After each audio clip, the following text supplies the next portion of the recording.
누가복음 24장 1절부터 12절까지 한 절씩 교독하시겠습니다.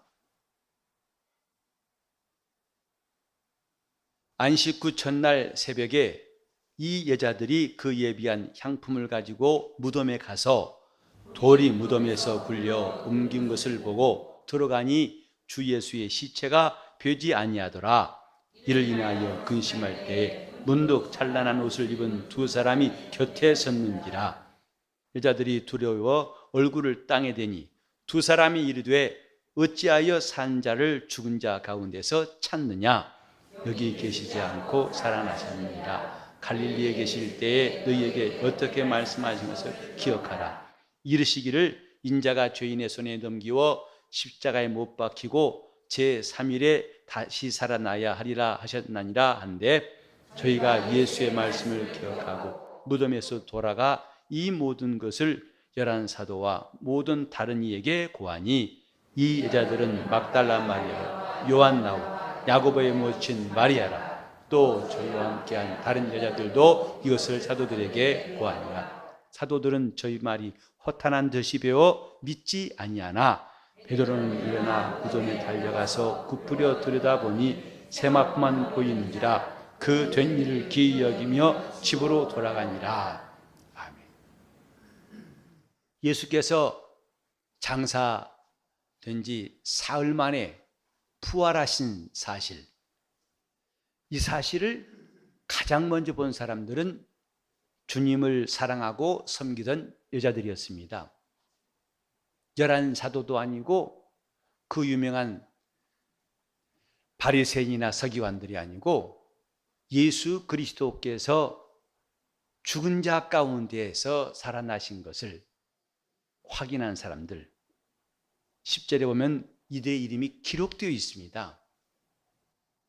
왜 이렇게 그 이름을 또박또박 성경에 기록했을까? 예수께서 죽은 자 가운데 살아났다는 것을 나중에 사도들에게도 말했지만은 믿지 않더라. 그 말이 허탄한 듯이 배워서 믿지 않고, 그나마 베드로는 나중에 무덤에 달려가서 거기를 확인했다고 했습니다. 하지만 그 된 일을 기이 여기며 집으로 돌아가니라.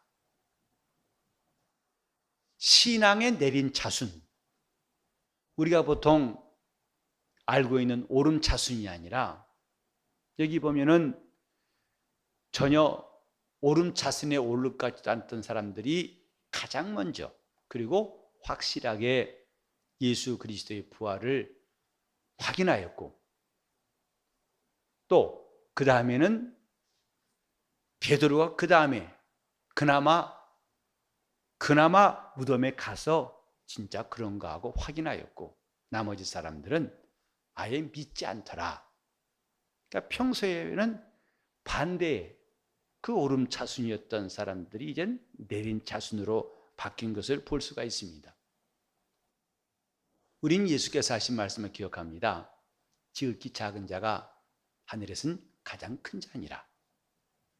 무릇 섬기는 자가 그냐, 섬김받는 자가 그냐, 당연한 말이죠. 그러나 주님은 섬기는 자로 이 땅에 왔다고 말씀하셨습니다. 지극히 작은 자가 크니라고 말씀하신 이가 바로 그분이에요. 신앙생활이 이 땅에서 생각하는 순서와 차순으로 된다고 생각한다면 우린 나중에 크게 놀랄 겁니다. 그러니까 이 땅에서 크게 보였던 사람들, 특히 교회 안에서도 대단히 크게 보였던 사람들이 그날에 가서는 내린 차순으로 줄 서 있을지 몰라요. 예수께서 죽은 자 가운데 부활하신 것, 이것은 주님과 함께 오랫동안 있던 것도 아니고 사도로 부르신 사람들도 아니고 유명한 사람들도 아닙니다. 다만 주님을 끝까지 관심을 가지고 주님을 사랑했던 여인들, 막달라 마리아와 요한 나와 야고보의 어머니 마리아, 또 다른 여자들, 이렇게 나와 있습니다. 우리는 이 다음에 주 앞에 설 때에 어떤 순서로 설 것인가?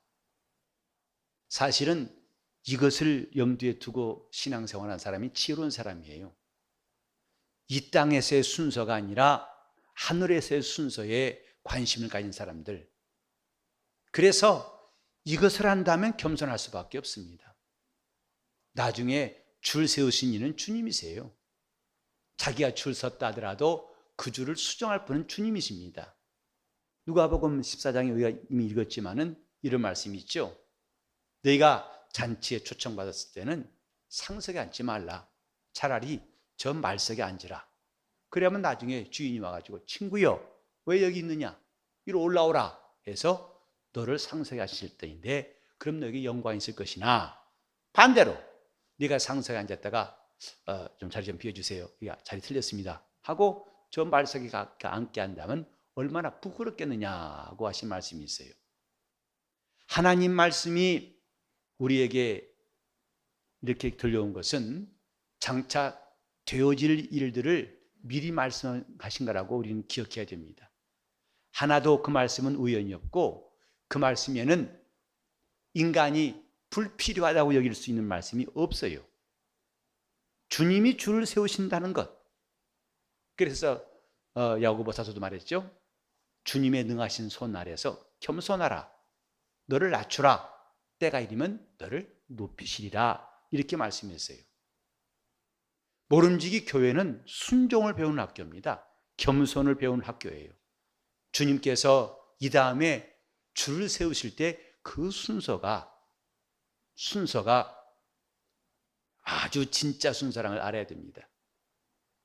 이번에는 올림픽이 별로 관심이 없던데 저도 간혹 가다 이제 뉴스를 봅니다만은 올림픽 개막한 이틀째인가 첫째에 우리나라가 순위 1위였어요. 세계 1위요. 최초로 메달 따왔기 때문에 금메달 하나 가지고 1위 했던 때에 있었습니다. 지금은 11위예요. 자꾸 밀려요. 자꾸 밀려서 아마 역대 가장 저조한 때가 되지 않을까라고 걱정하던데 한때 1위였습니다. 우리나라가. 하지만 그건 잠깐이에요. 최종 순위가 중요한 것처럼 하나님 앞에서 우리가 영적 생활하면서 이것을 기억하는 것이 지혜로운 마음이에요. 저는 이 성경 읽으면서 가장 먼저 우리 짐작대로 한다면 당연히 베드로와 야고보와 요한이 가장 먼저 주님의 부활하신 이 역사적이고 감격적인 순간을 볼 것이라 했는데 사실은 그들은 뒤로 쭉 밀렸습니다. 신앙의 차순, 오름 차순이냐 내림 차순이냐 우리는 이것을 염두에 두고 신앙생활하면 아주 참 잘할 수 있어요. 남이 옮겨놨다 해서 걱정하지 마세요. 나중에 주님이 바로 세우실 줄 알고 우리는 소망 가운데 인내해야 됩니다. 그것이 진짜라고 믿고 우리는 그때까지 인내하고 혹시 누가 새치기해도 괜찮아요. 관두세요. 다 그 새치기도 그분이 교정해서 시정해서 바로 세우실 때가 있을 겁니다. 목사라고 꼭 그날에 제일 앞에 있지 않을 거예요. 저 집사라고 새신자라고 해서 예수 믿는 지 얼마 안 된 사람에서 당연히 말석에 앉겠지. 그것은 아닐 것입니다. 이 성경만 봐도 그래요. 예수님께서 부활하신 현장 그곳에 간 사람들의 이야기가 여기 나와 있는데 그곳에 가서 그들은 예수의 시체가 되지 않더라. 자기들이 준비했던 것이 다 헛것이었어요. 여기에 예비한 향품들 가지고 무덤에 갔지만은 그 향품을 가진 이유가 뭡니까? 시체에 바르고 그 주변에 깨끗하게 하기 위해서 준비해 갔어요. 근데 더 이상 이것은 필요가 없었어요. 주님은 그곳에 계시지 않기 때문에 더 이상 이 여자들이 준비한 향품은 쓸모가 없었다 이 말이죠. 우리는 지난 주일에 들었습니다마는 주님의 생애 가운데서 마지막 봉사한 사람 아리마대 요셉을 기억합니다. 그가 뜻밖의 정말 아무도 상상치 않았던 의외의 인물이 또 주님의 마지막 순간 주님을 자기 무덤에다가 사흘 동안 모실 수 있는 영광을 그가 얻게 된 것을 말씀드렸죠. 우리는 봉사한다는 것을 그저 내게 기회가 많다고 생각해서 앞으로도 지금 말해도 할 일이 많아 이렇게 얘기하기 쉽습니다. 하지만 지난 시간과 오늘 이 성경 말씀 보면서 내가 아무리 하고 싶어도 그 다음에는 그 봉사의 기회가 주어지지 않다면 그 일은 이룰 수가 없다는 것. 난 지금 하고 싶어요. 이미 끝났습니다. 주님은 더 이상 우리 몸을 의탁치 아니하시고 그분은 드디어 영광의 왕으로 하늘에 오르시는 일만 남았다 이 말이죠. 예수의 십자가 펴지 않더라.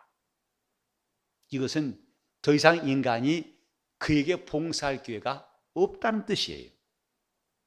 그를 섬길 수 있는 곧 그분을 공개할 수 있는 기회가 더 이상 없다는 뜻입니다.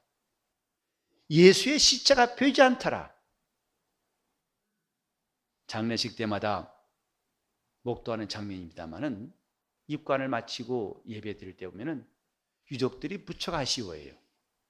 그리고 눈물을 흘리면서 아쉬운 마음, 내가 그때 좀 참을 걸, 좀 더 잘할 걸, 더 힘쓸 걸, 이런 아쉬움을 서로가 나눕니다만 안타깝게도 그건 끝이에요.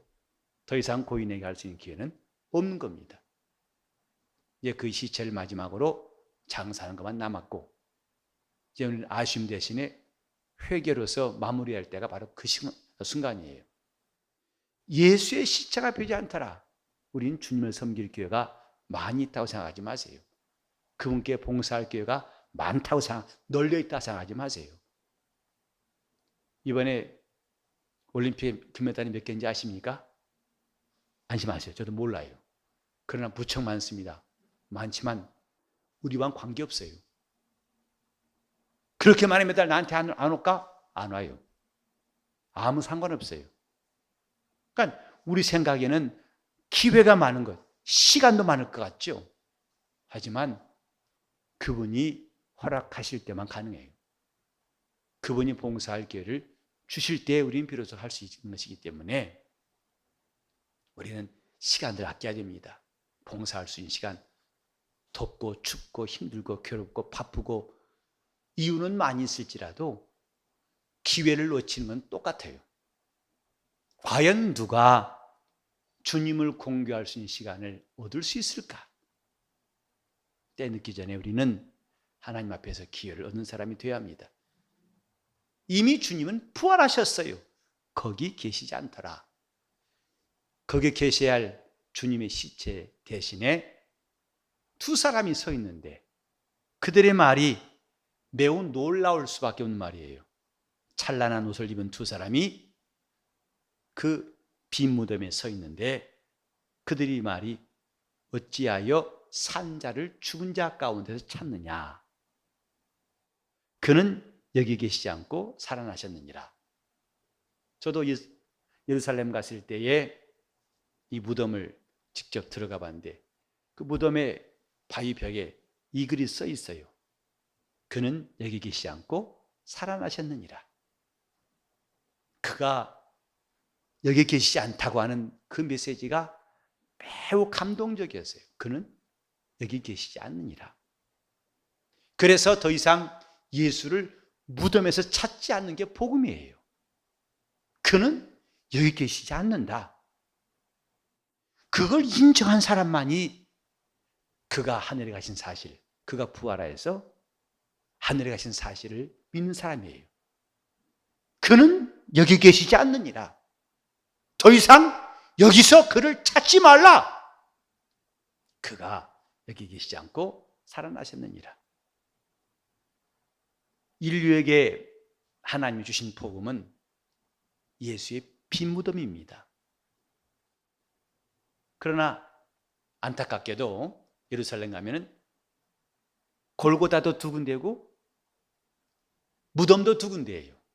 하나는 예루살렘 성 안에 있는 골고다가 있고 성 밖에 있는 야산에 바위로 된 그 무덤이 있고 저 성 안에 있는 그 무덤은 밖에서는 안 보여요. 집으로 이렇게 집 만드는 그 안에 들어가야 볼 수 있어요. 안에 들어갔더니 향 냄새가 진동하고 무슨 캡을 보듯이 이렇게 보니까 이게 무덤이래요. 그건 캐톨릭이 주장하는 예수 무덤인데 꼭 절간에 온 느낌이더라고요. 그러나 저 성 밖에 있는 골고다라는 산에 있는 무덤에 가면은 초라하게 짝이 없어요. 그냥 텅 빈 무덤이에요. 장식도 없고 거기에 앞에 팻말도 없어요. 다만 무덤 속에 이 벽에다가 요 말씀만 써 있어요. 그는 여기 계시지 않고 살아나셨느니라. 그 무덤 속에서 한동안 그는 여기 계시지 않고 살아나셨느니라. 그 감동이 남달랐어요. 그는 여기 계시지 않고 살아나셨느니라. 우리가 예수를 이 땅에서 한번 더듬고자 하는 마음, 신자라면 다 누구나 있을 거예요. 그래서 성지를 간다고 할 때 마음이 들뜨죠. 특히 예루살렘 가고 더더욱이 나사렛 간다고 할 때는 전날 밤에 잠을 이루기 쉽지 않더라고요. 가슴이 설레가지고. 꼭 내 고향 가는 것보다 더 설레요. 나사렛. 주님이 자라신 고향을 간다고 할 때에 그 마음은 정말 소풍 가는 거 설레는 것과 비교할 수 없어요. 그런데 마침내 그곳에 가서는 큰 실망했어요. 지금은 이스라엘에서 세 번째 큰 도시입니다. 옛날에는 매우 작은 마을이었습니다만은 그래서 사람들이 거들떠보지도 않는 그런 조그만 마을이었으나 지금 세 번째예요. 예루살렘, 텔아비브, 그 다음에 나사렛이에요. 근데 그 큰 도시에 중앙에 큰 성당이 보이길래 난 거기가 예수님이 자라셨던 곳 그 기념교회인가? 갔더니 수태고지 성당이에요.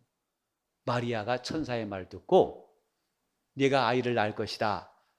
그것을 기념하는 성당이에요. 나사렛을 계속 뒤져도 가이드의 입에서 이곳이 예수의 뭐라고 하는 것은 한 번도 못 들어보고 나사렛을 떠났어요. 그 집이 있다는 것은 좀 양보하더라도 하다못해 여가 그 집터입니다. 나는 사진 찍고 싶었거든요. 그것마저 없었어요. 단지 누가복음 4장에 나와 있던 예수님이 안식일 날 설교하셨던 회당, 우리 교회 한 반만 해요. 그게 그런 공간 하나 보여주더군요. 여기 계시지 않는다. 이게 우리 신앙입니다. 그 말은 그분은 하늘에 계신다는 뜻이에요. 그분은 살아나셔서 이제는 영광의 보좌에 계신 분이다. 그래서 더 이상 예수를 이 땅에서 찾지 아니하고 영광 중에 계신 주님을 찾는 것, 그분은 영광의 주님이시다. 곧 그의 무덤은 비었다. 이 서로 대꾸를 이루는 말들, 복음이 이것을 우리에게 강력하게 전한다는 게 참 통쾌하지 않습니까? 그의 무덤은 비었다. 그분은 여기 계시지 않는다. 어찌해서 산자를 죽은 자 가운데 찾느냐? 무덤은 죽은 자가 있는 곳이지요. 산자는 무덤이 없습니다. 오늘 저와 여러분의 신앙의 그 핵심, 예수가 십자가에 죽으신 것도 우리에게 중요한 믿음이지만은, 그러나 그가 무덤을 비우지 않았더라면 그의 죽음도 우리에게 아무 이익이 없어요. 그의 고난이 우리에게 아무 소망이 안 됩니다. 그의 무덤이 비었기 때문에 그의 십자가의 고난도 우리에게 은혜가 되는 거예요. 그분이 우리에게 빈 무덤을 선사했기 때문에 우리에게는 소망이 생긴 겁니다. 난 더 이상 매년 때가 되면은 그 무덤에 가서 그를 추억하고 기념해야 할 성도가 아니라 빈 무덤을 자랑하고 증거하는 사람 되었다는 것이 얼마나 놀라운 일인가. 복음은 예수의 무덤이 비었다는 것, 그걸 증거하는 겁니다. 그는 여기 계시지 않고 살아나셨느니라. 오늘 우리 마음속에 이 사실을 신한 만큼 우리는 주님을 의지할 수 있어요. 그분은 여기 계시지 않는다. 교회가 가진 감동적인 메시지가 뭐냐? 예수의 무덤은 비었도다. 그분은 이곳에 계시지 않고 마침내 말씀하신 대로 살아나셨느니라. 이 천사의 말을 듣고 두 여자들이 한 일이 여기 나와 있는데 아주 성경적입니다. 그러니까 이제 여자들이 가서 예수의 시체 대신에 본 것은 천사였고, 그 다음에 천사들이 들려준 말을 들었어요. 그 천사가 말은 뭐냐면 예수가 하신 말씀을 기억나게 한 것이었습니다. 예수의 말씀 이상의 신앙이 존재하지 않는다, 이 말이죠. 예수의 말씀 이상의 체험은 우리 신앙과는 거리가 먼 것이다, 이 말이에요. 신비주의란 거 아십니까? 신비주의의 매력이 굉장해요. 여러분, 만약에요, 여러분이 앞일을 누가 기도해 봤더니 당신은 중국어로 선교를 합니다. 당신은 이제 주의 종대를 합니다. 말한다면 여러분 아마 그 사람에게 마음이 훅 끌릴 거예요. 그리고 틈만 나면 그 사람 만나고 싶고, 저 혹시 저를 위해 기도해 주셔서 제가 또 특별히 하나님의 계시 받은 것이 없는지. 근데 이런 예언들이 제가 다녀본 나라 가운데서도 거의 빠짐없이 지금 유행하고 있어요. 목사람은 예언 못하면 목사 같지도 않아요.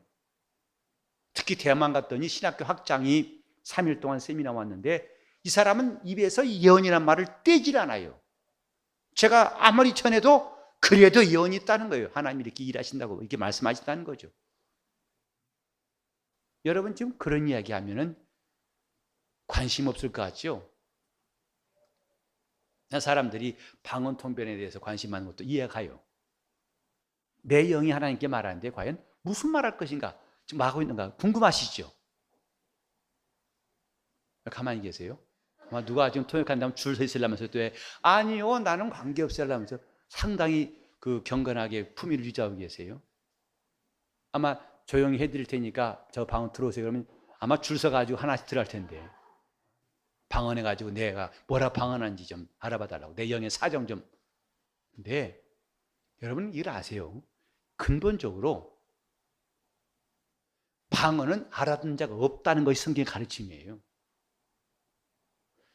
내 영이 하나님께 비밀을 말하는 것이다 그랬어요. 영이 비밀을 말하는 것이다 그랬어요. 그리고 그 방언 통역할 때에 한 사람 했으면 안 됩니다.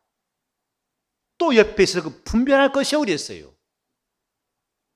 그리고 방언 통변은 그저 자기 마음에 떠오르는 대로 말하는 게 아니라 직접 사도행전 2장에 보면은 저들이 우리의 낳은 곳 방언 말로 하는 말이 어찌미뇨 그랬어요. 그들은 분명히 각각 성령의 충만함을 입고 방언을 말했지만은 그들은 이런 방언이 아무도 못 알아듣는 방언인데 경건한 유대인들, 아무가 아니라 경건한 유대인들은 그걸 하나님 듣게 하셨어요.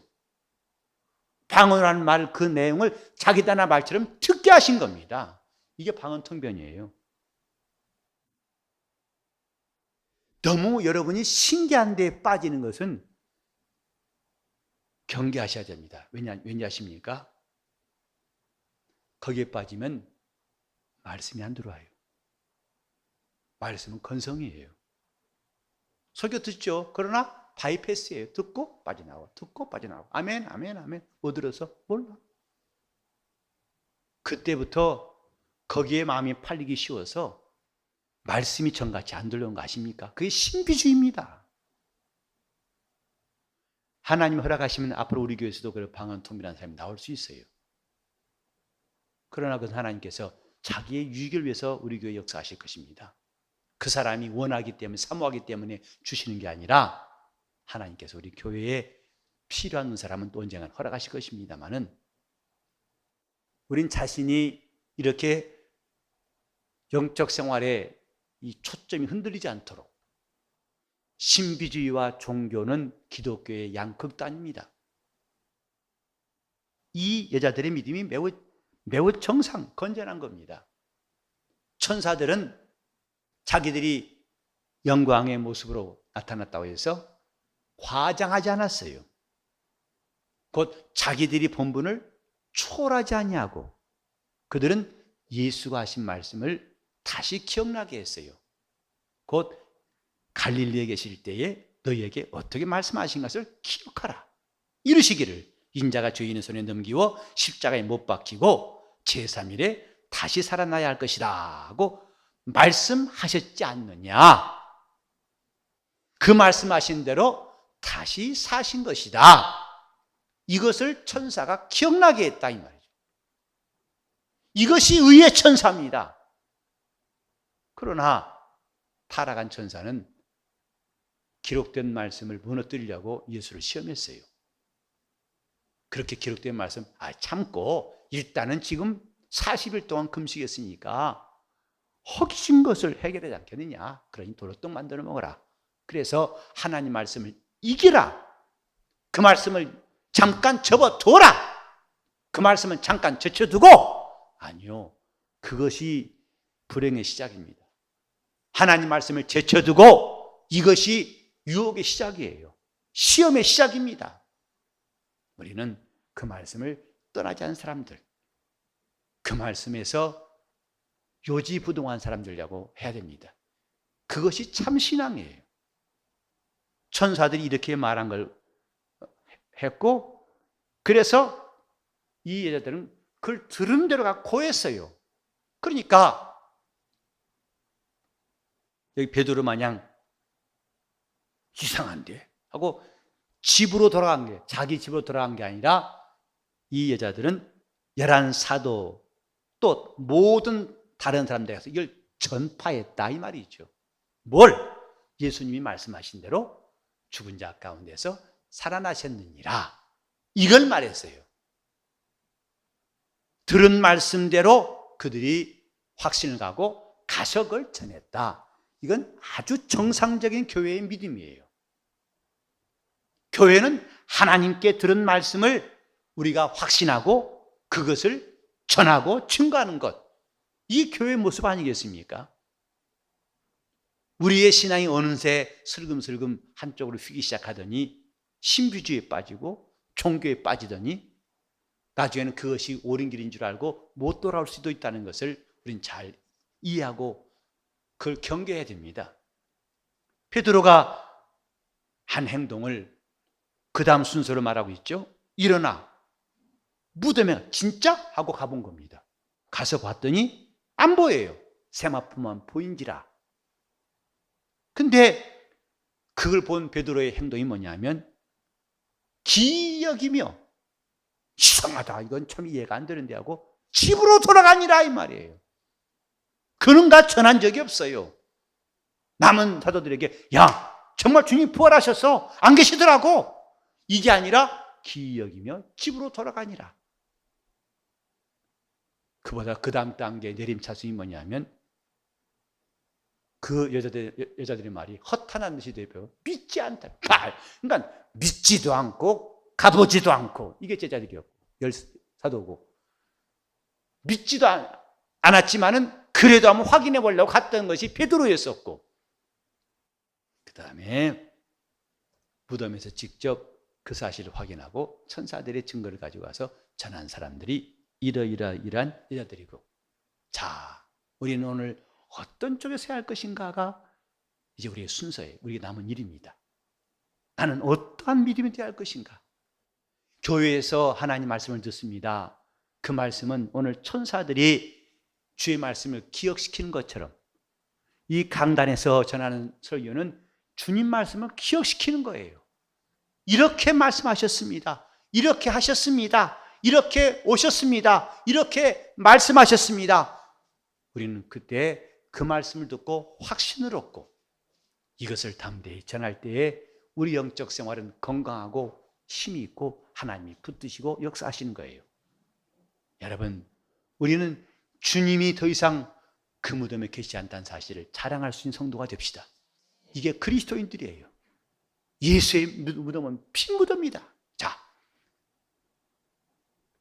예수의 무덤은 비었다 하면 여러분들은 그는 영광의 하늘에 오르셨다 이렇게 하세요. 예수의 무덤은 비었다. 그는 영광의 하늘에 오르셨다. 예수의 무덤이 비었다는 것을 자랑한 사람들이 그리스도인들이에요. 그분은 죽은 자 가운데서 사흘 만에 살아나셨고 그는 여기 계시지 않다. 저는 정말 이 말씀이 감동적이에요. 그분은 여기 계시지 않다. 그렇습니까? 그러니까 그분 하늘에 계신 분이시지요 라고 우리가 정말 벅찬 감동으로 우리 주 예수 그리스도의 말씀을 받는 사람이 되어야 할 것입니다. 예수 그리스도 그의 무덤은 비었습니다. 오늘 우리 영혼이 그의 피 무덤이 되어서 그의 무덤이 비었다는 걸 증거하는 피 무덤이 됩시다. 이것이 우리의 할 일이에요. 그분은 여기 계시지 않고 살아나셨느니라. 어찌하여 산 자를 죽은 자 가운데서 찾느냐? 오늘도 성령께서 우리에게 이 말씀을 계속 들려주시기를 바랍니다. 어찌해서 산 자를 죽은 자 가운데 찾느냐? 그는 여기 계시지 않고 살아나셨느니라. 오늘 이 말씀이 오늘 이 순간뿐만 아니라 우리 평생에 우리 영혼에 쩌렁쩌렁 울릴 수 있도록 주여 이 증거가 내 안에 충만케 해달라고 통성으로 기도하시겠습니다. 하나님 아버지, 우리 주 예수께서 죽은 자 가운데 살아나신 것이 우리 신앙의 큰 증거가 될 수 있도록 도와주시기를 간절히 빌곤합니다. 하나님 아버지, 우리 믿음이 빈 무덤, 예수의 무덤이 비었음을 담대히 고백하게 도와주시고 이를 증거하는 기쁨이 있도록 역사하여 주시옵소서. 어찌하여 산자를 죽은 자 가운데서 찾느냐고 한 이 천사의 말이 우리의 불신앙을 깨우게 도와주시옵소서. 그분은 여기 계시지 않고 살아나셨느니라 하신 이 증거가 성령 충만하여 항상 우리 영혼에 울려오게 도와주시옵시며 그분이 여기 계시지 않기 때문에 그분은 영광의 주님이 되셨고 그분이 여기 계시지 않기 때문에 우리는 그분이 사심을 믿고 그분 앞에 기도하며 의지할 수 있도록 도와주시옵소서. 하나님 아버지, 우리 교회는 예수의 부활이 산 증인들이 될 수 있도록 도와주시옵소서. 예수께서 죽은 자 가운데 살아나신 것이 우리 영혼에 큰 소망되게 도와주시옵시고 그분이 살아계시기 때문에 기도하고 그분이 살아계시기 때문에 그분을 섬기기 원하는 사람들이 사방에서 일어나게 도와주시옵시고 주님을 섬길 기회를 사모한 자들에게 허락하신 기회 우리 모두가 다 감당케 도와주시옵시고 그분이 부르실 때에 그분이 찾으실 때에 그분이 원하실 때에 우리는 그분 앞에 아리마대 요셉같이 정말 사람들이 예상치 못했으나 뜻밖의 인물이지만은 이름도 없고 빛도 없는 사람들이지만은 주님 앞에 큰 공개하고 진정으로 힘을 다한 공개할 수 있도록 우리 삶을 사용하여 주옵소서. 예수 이름 받들어 기도 올리옵나이다.